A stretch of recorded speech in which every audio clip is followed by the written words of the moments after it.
And today I am checking that it is going to start, and it is. Just before we get underway, I'd like to pass on a message for all the WinLink users. This is for people with ham licenses that use WinLink, and this is a message from Nigel, who runs the ZL2 SEA. There has been quite an uproar with the problems coming from the United States. And now there have been a few positive updates. You can, in fact, do the following through ZL1 SEA. You can do position reports. You can do sailing dock requests, the weather requests through SailDocs. And you can do ham-to-ham messages, WinLink to WinLink if you're sending, say, from one WinLink address to another. So that is quite useful. At least that is underway. What appears not to have gone through is just messages to and from internet addresses, messages to third parties. What they could do in such a case is send the message to a WinLink friend and retrieve it from there. But anyway, at least now you can do, if you are on WinLink, you can do position reports, you can use SailDocs, and you can send messages to another WinLink address. Anyway, that's all good. What I might do is also give you my WinLink address. It's actually my American call sign. If you need to get anything through, then you can do it through that. I am Kilo 6 Alpha Hotel Sierra, but I'll sort that out when actually we get back from holiday, or I get back from holiday. So that's at least it's sorting itself out. So I'll just stand by here. If there's any questions on that one, let me know.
Seeing as I have started streaming, I'll just repeat that. If you are WinLink people, you can now, after the problem we had with American addresses not being able to use ZL1 SEA, you can now use it for position reports, SailDoc requests, any weather requests in fact, and ham-to-ham messages. For example, if Mr. Troy wanted to send an email to Y2K, they can use that via, well, you don't have to go via it, do you? So there you have it.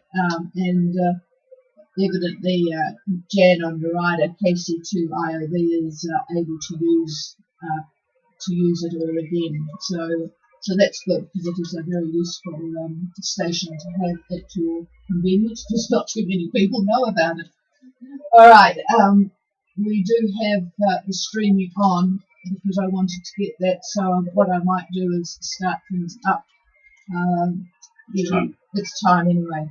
Well, good morning, everybody. This is ZL. Well, it's not ZL. I've got my brain thinking of the weekend. It's gone on to holiday time. This is ZMH 286, Patricia and David, Gulf Harbour Radio.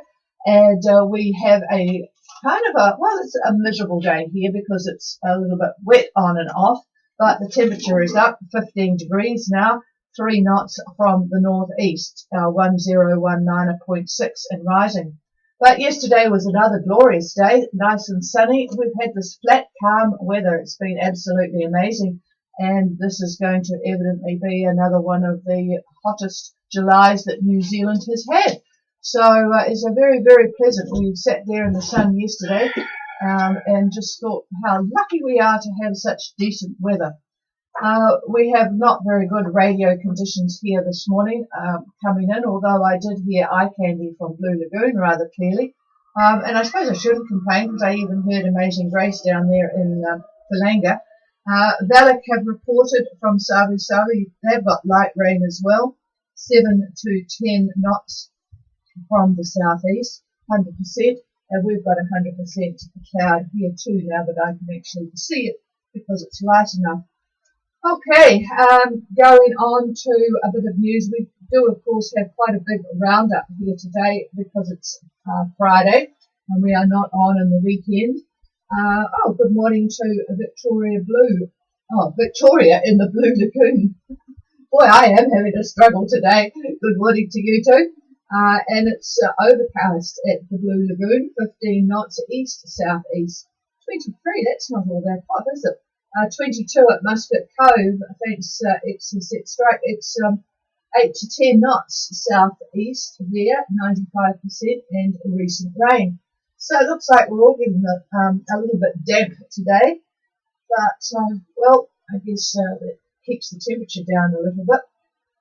Going through a bit of the world news, it seems that North Korea has got a bit frustrated with the stalled nature of their negotiations, primarily with the United States, relating to their nuclear aspirations. So they vented their frustration by launching a couple of missiles into the Sea of Japan yesterday. So that didn't go down too well.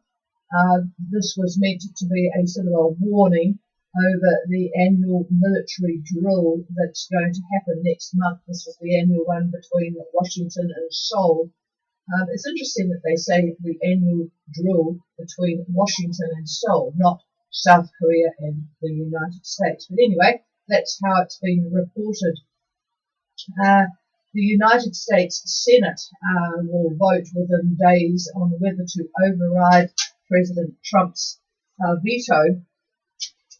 I'm just getting David to turn the heater down. It's kind of a lot more than 14 degrees in here.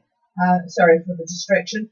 The United States Senate wants to not allow the United States to sell the Raytheon precision-guided munitions to Saudi Arabia or the UAE.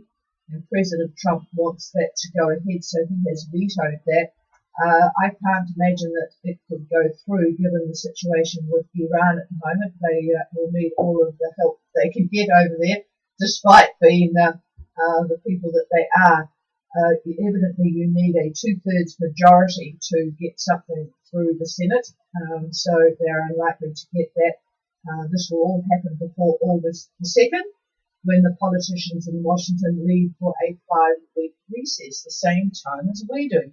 Yeah. Well, aren't we in tune with the world here? Yes. In tune with Congress. Not such good news from Japan. The car giant Nissan has announced 12,500 job cuts. It will reduce capacity by 10% by the end of 2022. And at the same time, it announced a 94.5% fall in profit for the first quarter of 2019. What percent? I know, 94.5%, as if they could get it to that. That's a lot of profit that's down the drain. It's going to affect the Brits because they have a plant over there which is going to be shut down. The Infinity brand will be pulled from Europe, in fact, because it is just not doing very well. Actually, a lot of people are losing money at the moment. Boeing is losing money. It has, well, it's hinted that it might halt completely the production of the 737 MAX if the grounding continues much longer. This is the model that's had two very serious crashes, and they have been working rather hard on their anti-stall flight control software, which has been the cause of it, but they have yet to get regulatory approval for this, so it's causing quite a few problems. And it's interesting how all their parts for planes, they have reduced their MAX 737 MAX production. I think there's it's gone down to about 40 a month instead of whatever it was in the high 50s. But because of that reduction, they are buying fewer parts, and therefore the price of parts has gone up. So all of their costs have gone up, which is causing them quite a lot of angst. Well, on the other end of the scale, this was quite entertaining. Cadbury's in the UK are producing a smaller dairy milk chocolate bar. But instead of saying it's a smaller dairy milk chocolate bar, they're advertising it as having 30% less sugar. Well, indeed, it does have 30% less sugar because it's 30% smaller. I mean, these advertising people must really think that consumers are really stupid. I guess some of us are, but boy, that's going beyond. One of the interesting things I spent time on yesterday, we were talking about the cargo ship, the British cargo ship Stena Impero, that is now confiscated by Iran, and David wanted the SAS to parachute out of the sky and take it back again. But in fact, it turns out that this particular ship is a British flag by convenience. It is in fact owned by a Swedish company, and it has no British nationals on board at all. So it got me looking at these flags of convenience. And in 2018, the main countries that issued flags of convenience were Panama, the Marshall Islands, and Liberia. These were by far the biggest countries, and they were followed by Hong Kong, Singapore, Malta, China, and so on. But if you look at ownership, it's very, very different. Based on tonnage, the leader of who owns the most is Greece by an awful long way. Greece followed by Japan, China, Germany, Singapore, Hong Kong, South Korea, USA. But Greece is certainly the largest.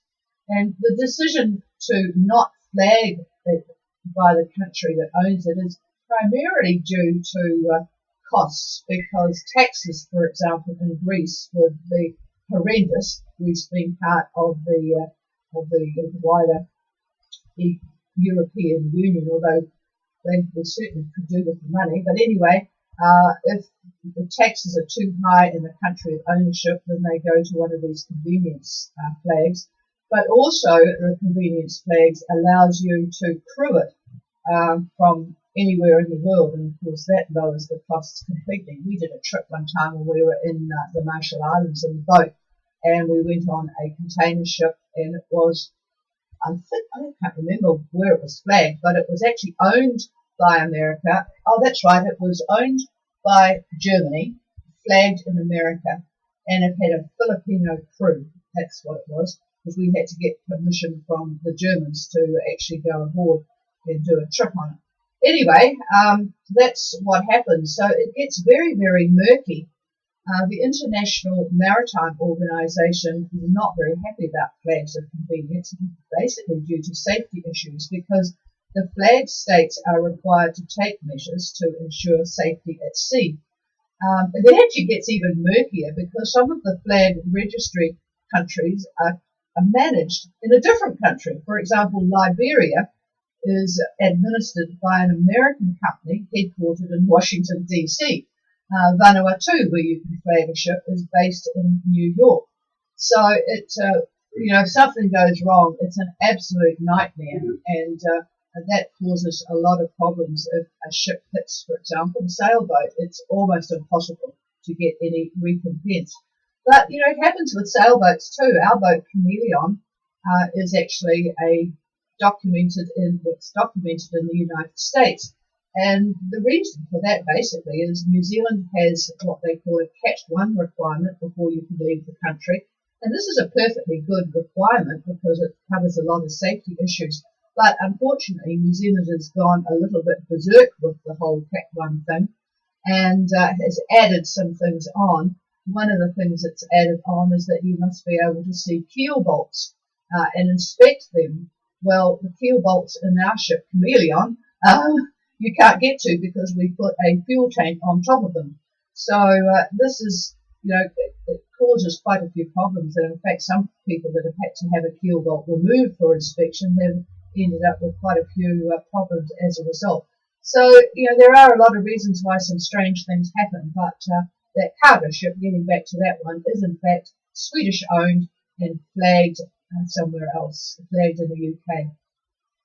That's about it from me. Well, you're going, no, you're not allowed to add anything. We got a lovely, funny email from Flying Fish, and he said, Jeffrey said that when David interrupts my news, I could kick him with my moon boot, which would actually hurt quite a lot. But anyway, I'll pass the microphone. I want to clear up the documentation, not the Cat 1. Chameleon, our yacht, does meet international Cat 1 requirements.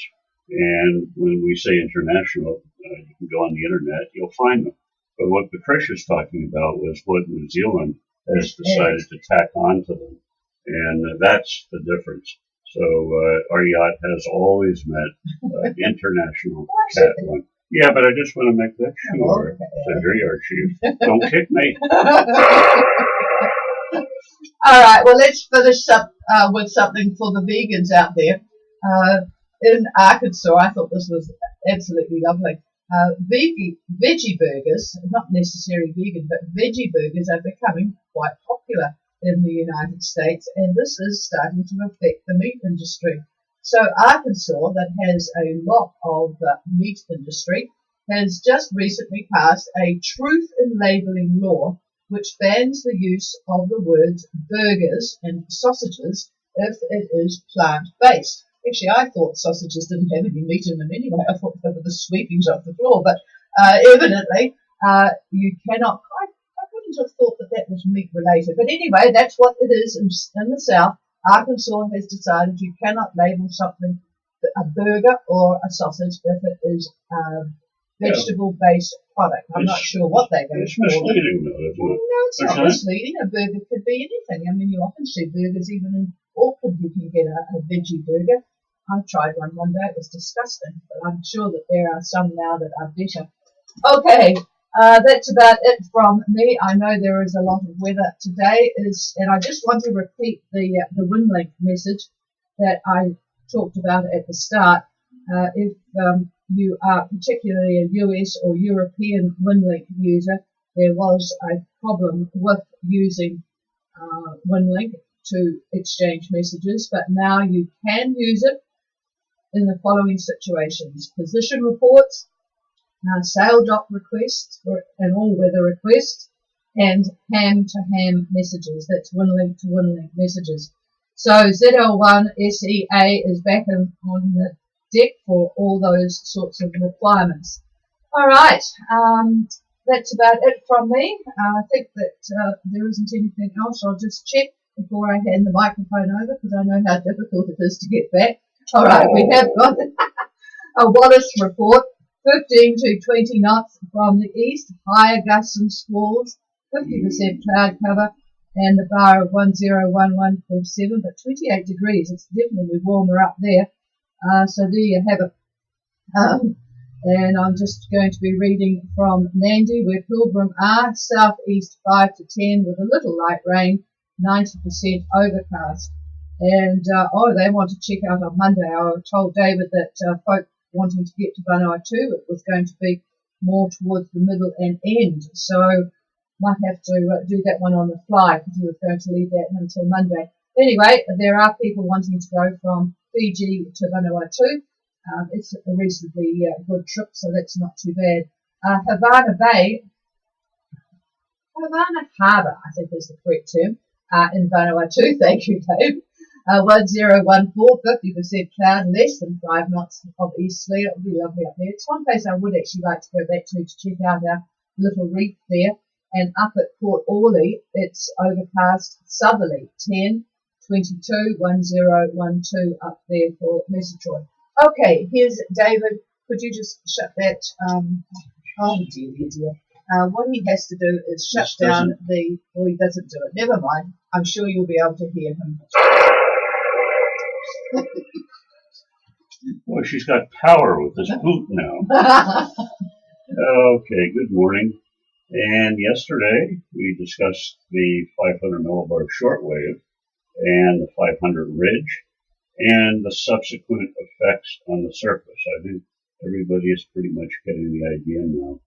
I pretty much believe that you know what happens at 500 millibar directly affects and reflects what happens on synoptic surface charts.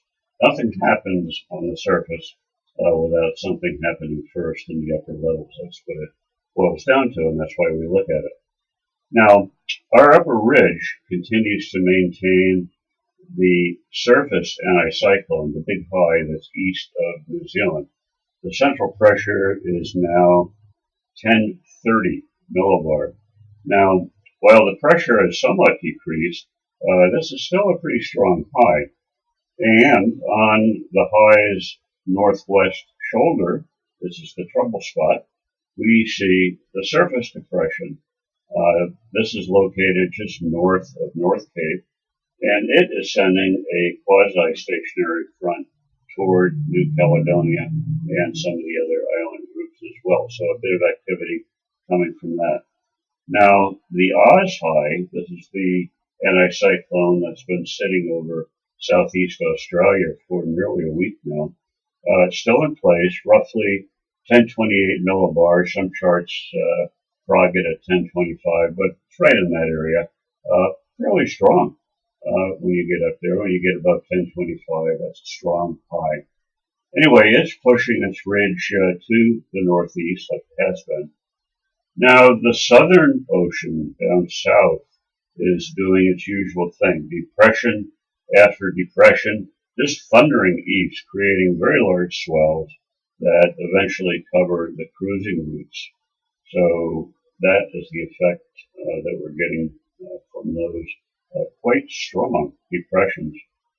So up to Wallace briefly, jumping up there now, we just heard the report. Our trough is still in place.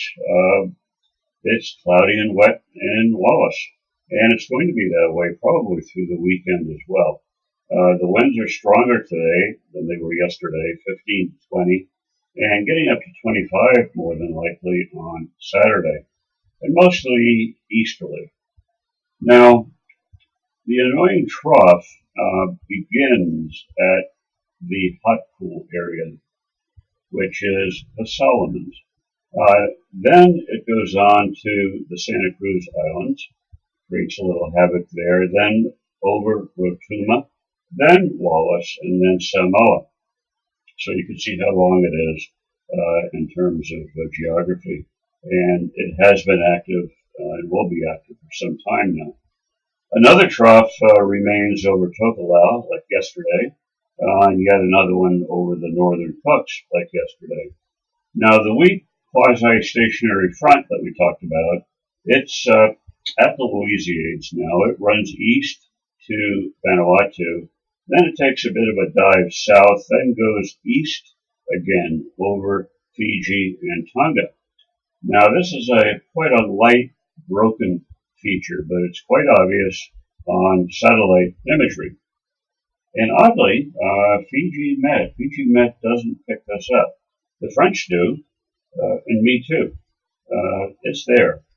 Now to Tonga, the main trough axis remains pretty much over New Potatoes, while the quasi-stationary features lie over the main group. So for Vavau, winds are quite fresh today, 20 knots in that neighborhood. There'll be gusts up to 30 with cloud and rain. Tomorrow, probably 15 to 20, gusts getting up to 25, and more cloud and more rain. And the same thing is going to happen on Sunday.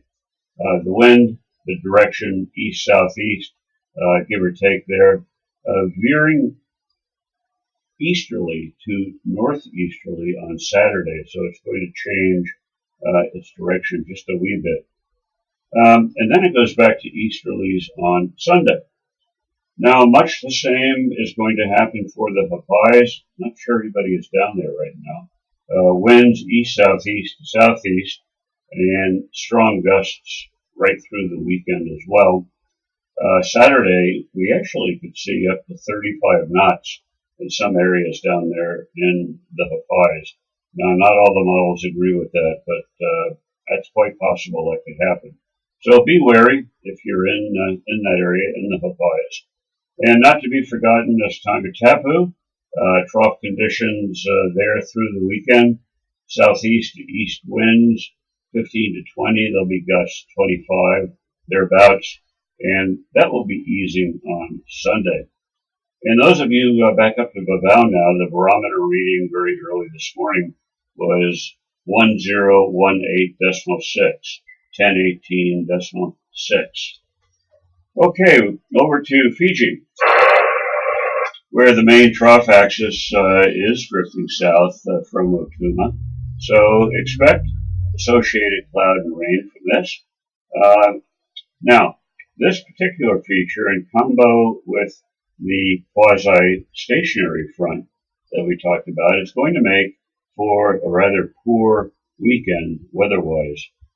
There is a heavy rain alert for eastern Viti Levu, the Lau, and the Lomaviti group. This is coming from Fiji Met. So a heavy rain alert. Fill up the water tanks. Winds in general, southeast 15 to 20. And that's for today. Not so on Saturday, where we could expect southeast 20 to 25, plus higher gusts. So it's going to be blowing a bit on Saturday. Sunday, though, it gets a little bit lighter again, maybe southeast 20 in that range.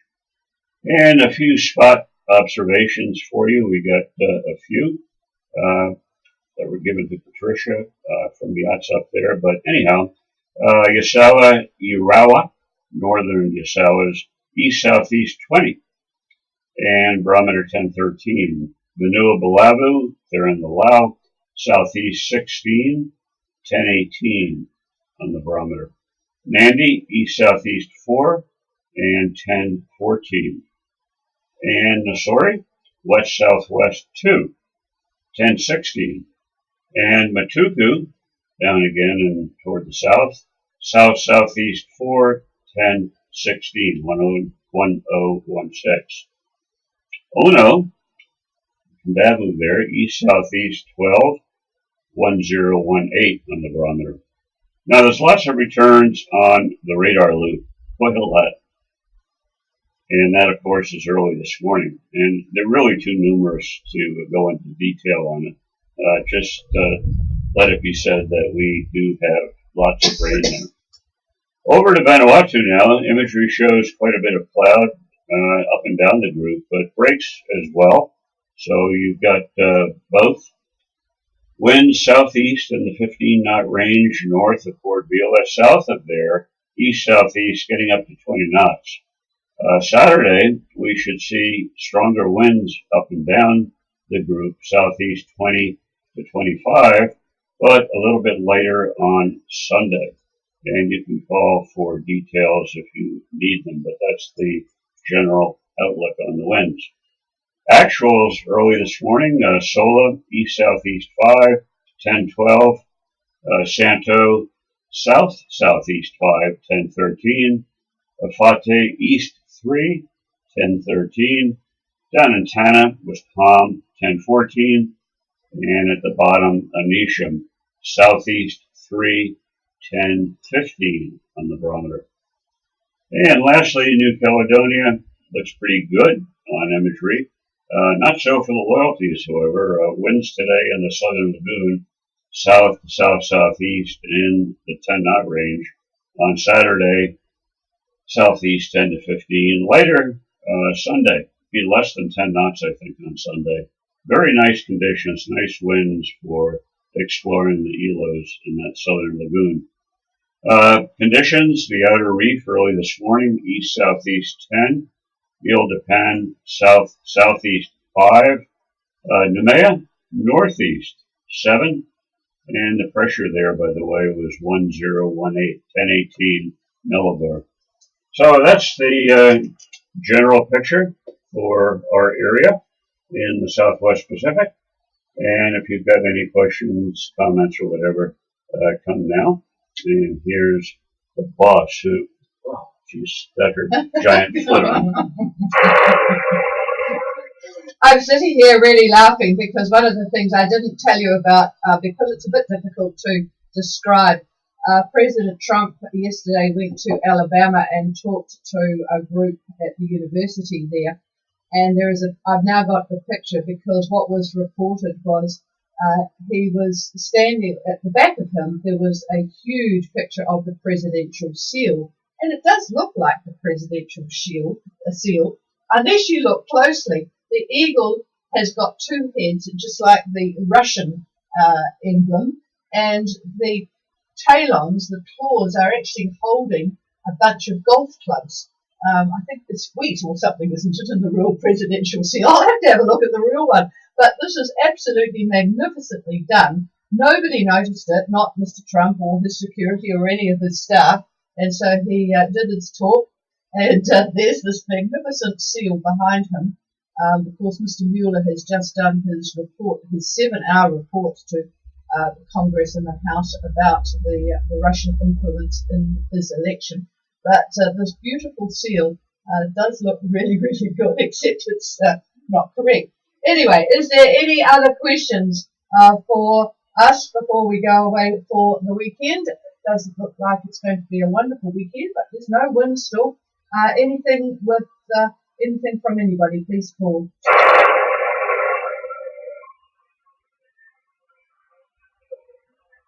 Any relays from anybody, because I can't hear anything here. Actually, the noise has gone down a bit.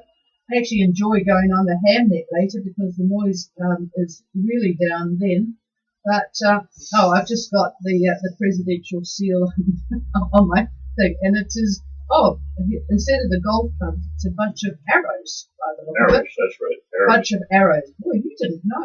You need a No, refresher. I knew that. Okay. I remember that. All right. That's it for us, everybody. Have a very good weekend. It doesn't sound very wonderful up there.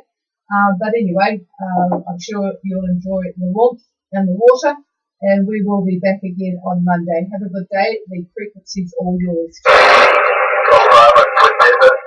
Oh, you're back booming in again, Alan. I hope have you got to get the autopilot fixed yet, over? No, engineering until I get the new mirror and then we'll try and get it out and have a look at it. Oh, Roger. Have you got spare brains and stuff like that for it, over? No, it's not the brain, it's just the big electric motor that runs the pump, over. Oh, okay. Oh, well. We have 3. Yes, David says, we have 3 of those. For that reason. We've got 2 people on board. All right, well, at least you're not too far away and you can sort of do day hops down. Whereabouts are you at the moment?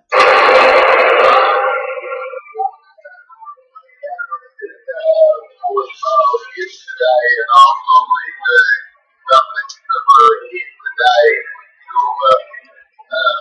by Monday. I should check about around the corner. I'm hoping the election's not going that well. I got a bit confused in all that. So Monday you'll be in Noumea, is that correct? No, I'll be around the corner and I'll probably spend a little bit of time at Burlington before going to Noumea. Oh, okay, yep. I don't know. Wasn't listening actually to David's report of the lagoon weather in the weekend, but it's always nice when you get in there and nice and protected. Lots of interesting places to go to. So yeah, all right. Well, I shall pass that on, but you'll probably get the odd connection. Oh, well, you probably still don't have a email from there because you haven't really got into New Caledonia proper yet. But I'll pass that on anyway. Over. Yeah, I'm in contact with the girl by text most days when she must be busy or yeah. So there was a bit of a when I got back from the night. I had asked her if she had heard anything from Whitehawk. She hasn't had any communication with me out this way or whether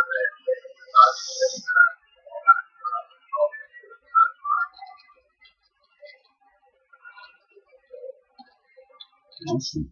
Just lost you unless you stop talking. Yeah, I haven't heard from Whitehawk on here, so if Whitehawk happened to be listening, timely told told somebody where you are, and I can pass it on to Alan.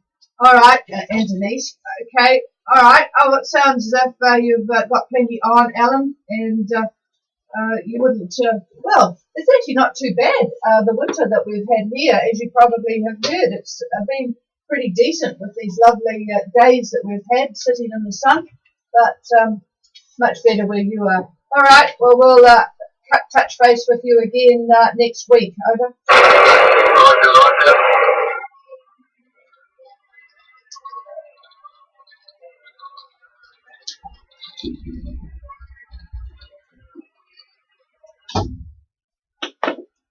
Oh, did I turn this off? No, I didn't. Stop streaming.